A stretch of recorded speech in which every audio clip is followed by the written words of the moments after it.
વિદ્યાર્થી મિત્રો, good morning. આપણે અગાઉ 12મા ભાગની અંદર એટલે કે 20મા પાઠના 12મા ભાગની અંદર છેલ્લે પશ્વ ઉપાંગાસ્થિઓ વિશે આપણે ભણી ચૂક્યા. આ પશ્વ ઉપાંગાસ્થિઓની રચના જોયા પછી આપણે 13મા ભાગની અંદર સાંધા એટલે શું, સાંધાના પ્રકારો અને એની અગત્યતા ઉદાહરણ સહ અભ્યાસ કરીએ. અહીંયા કંકાલ તંત્રની વાત પૂરી થાય છે, પરંતુ આ અસ્થિઓ એકબીજા સાથે જોડાઈ અને કેવી રચના બનાવે છે એના વિશેની વાત આપણે ભણવાના છીએ. આપણે જાણીએ છીએ કે અસ્થિઓ એ હલનચલન કરી શકતા નથી. એના હલનચલન માટે અથવા તો ઉચ્ચાલન માટે જુદા જુદા સાંધા એ જવાબદાર છે. આપણે આ સાંધા એટલે શું એના વિશેની વાત કરીએ તો પહેલા વ્યાખ્યા જોઈએ. બે અથવા વધારે અસ્થિઓ તેમના એકત્ર સ્થાને જોડતી પેશીની રચનાત્મક ગોઠવણીને આપણે સાંધા જોઈન્ટ્સ તરીકે ઓળખીએ છીએ. આ સાંધા એટલે શું એની વાત કરીએ. અહીંયા આપણે એમ પણ કહી શકીએ કે પેશીની રચનાત્મક ગોઠવણ કે જે બે અથવા વધારે અસ્થિને તેમના એકત્ર સ્થાન જોડે તેને સાંધા તરીકે ઓળખવામાં આવે છે. અથવા એમ પણ કહી શકાય એક કરતો વધારે અસ્થિઓ અથવા બે કરતો વધારે અસ્થિઓને એકબીજા સાથે જોડતી રચનાને આપણે સાંધા તરીકે ઓળખીએ છીએ. આ સાંધાની અગત્યતા જોઈએ તો પહેલી અગત્યતા શરીરના અસ્થિના ભાગેથી થતા બધા પ્રકારના હલનચલન, શરીરના અસ્થિના ભાગેથી થતા બધા પ્રકારના હલનચલન માટે તે જવાબદાર છે. બીજી બાબત, બે અસ્થિ અથવા તો કાસ્થિ અને અસ્થિ વચ્ચેના સંપર્ક બિંદુએ સાંધા દ્વારા સ્નાયુ વડે ઉત્પન્ન થતા બળનો ઉપયોગ હલનચલન કરવા માટે થાય છે. સ્નાયુ દ્વારા આપણે બળ ઉત્પન્ન થાય, પણ એ બળનો ઉપયોગ શું કરવા માટે? હલનચલન કરવા માટે થાય. ત્રીજી બાબત, તે ઉચ્ચાલનના આધાર બિંદુ તરીકે કાર્ય કરે છે. આ રીતે આપણે આ સાંધાનું શું મહત્વ છે એની વાત કરી. આ જોયા પછી આપણે એટલું તો કહી શકીએ કે સાંધા એ હલનચલન માટે અને ઉચ્ચાલનના આધાર બિંદુ તરીકે મહત્વનો ભાગ ભજવે છે.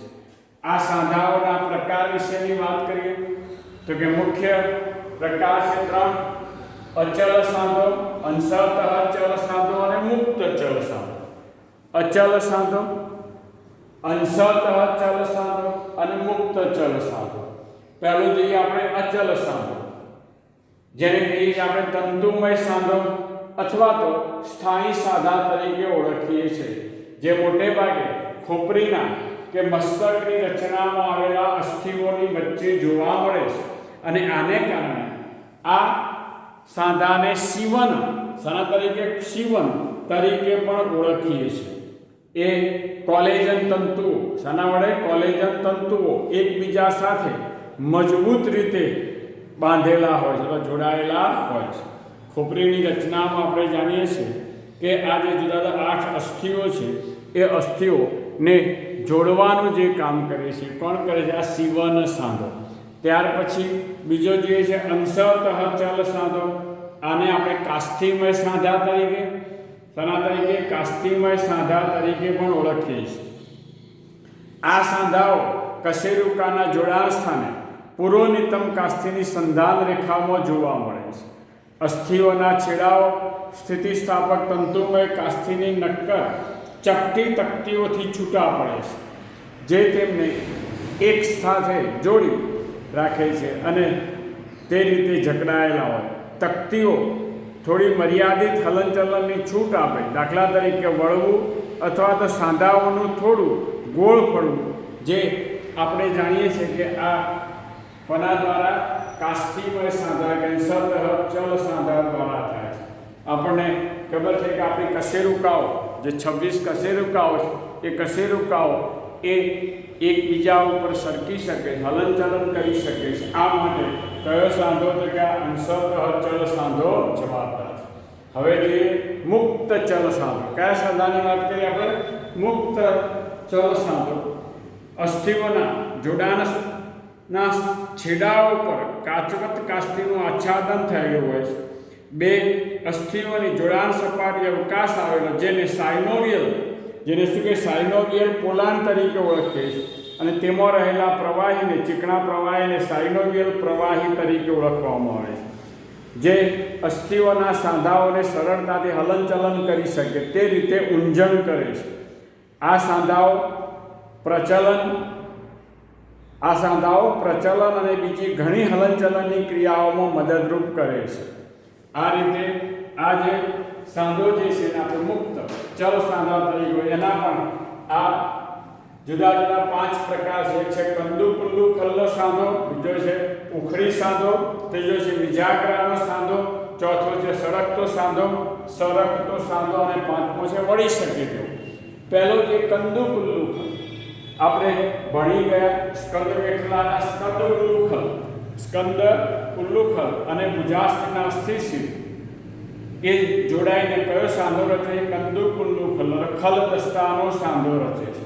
ત્યાર પછી એનો ઉખડી સાંધો આપણે પહેલી કશેરુકા જેને શિરોધર કહીએ છીએ, બીજી કશેરુકાને અક્ષ કશેરુકા કહીએ છીએ, જેને કારણે આપણે આ ગરદનને, શીર્ષને ગુમાવી શકીએ છીએ. એની પાછળનું કારણ શું છે? આ ઉખડી સાંધો.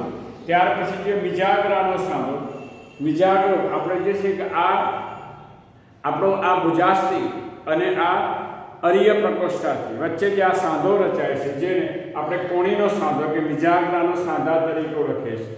એ જ રીતે આપણે ઘૂંટણનો